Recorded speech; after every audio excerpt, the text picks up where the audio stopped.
Και κάτι άλλο, βλέπω τώρα τελευταία να διαφημίζονται πολύ αυτά τα Viva Wallet, τα πορτοφολάκια με τις κάρτες που θα προωθούν δηλαδή το πλαστικό χρήμα.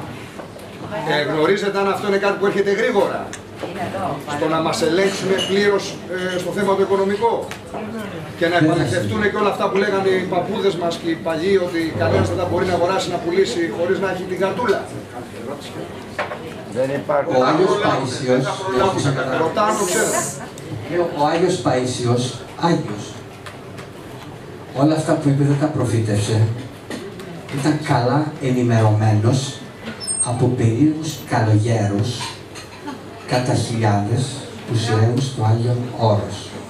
Άλλο η αγιοσύνη και άλλο η προφητεία περί εθνικών θεμάτων, τα οποία εθνικά αυτά θέματα ως σχεδιασμός δημοσιεύθηκαν σε εφημερίδες μεγάλων κρατών πριν μερικά χρόνια, πριν τα πει ο Παΐσιος δηλαδή.